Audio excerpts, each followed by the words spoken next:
What's up guys, Mike here, Building for Life, and today I want to talk to you about how to improve your grip strength and avoid wrist pain and possible injury. So if you've been lifting for a while now, you may start to experience some wrist pain during certain lifts like bench press, bicep curls, deadlifts, or you may find yourself with a weak grip strength when you go to try to do exercises like shrugs. So I want to give you 3 tips for improving your grip strength and help you avoid wrist pain and serious injury to the wrist. Tip number 1 is perform stretching exercises. Particularly before you perform a big lift like a bench press or something where you're putting a lot of burden on the wrist, you want to try to just do a couple sets of wrist stretches. So just slightly push your wrist back and hold it for about 5 to 6 seconds. And you want to do that for each wrist. By stretching, you're improving the flexibility of the muscles and the tendons in that area, and it also increases the elasticity. It will allow it to handle a bigger burden that's being placed on it.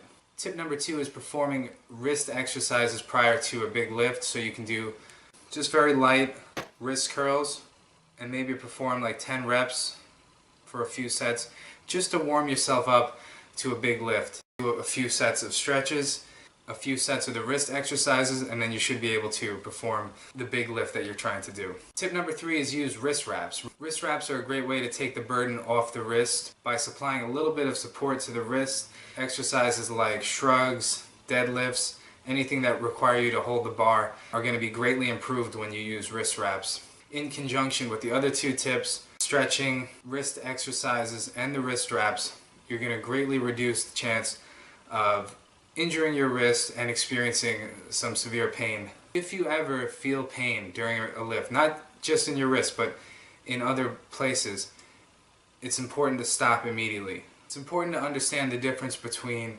actual pain and just muscle soreness, because you can feel muscle soreness and it's good to push through that, but when you're feeling that pain deep in the tendon or the ligament or even down to the bone, it's important to stop immediately. You may even need to take a week off, or a deload week where you take it very light on the weights, or just take a week off completely from weightlifting. I know it sounds like impossible to do that, but it's more important to take 1 week off to rest and heal appropriately than to severely injure yourself and put yourself out from lifting for an undetermined amount of time and really lose all the progress that you're making. So I hope you found this video helpful. If you did, please like, comment, and subscribe for more videos. Thanks for watching, and I'll see you next time.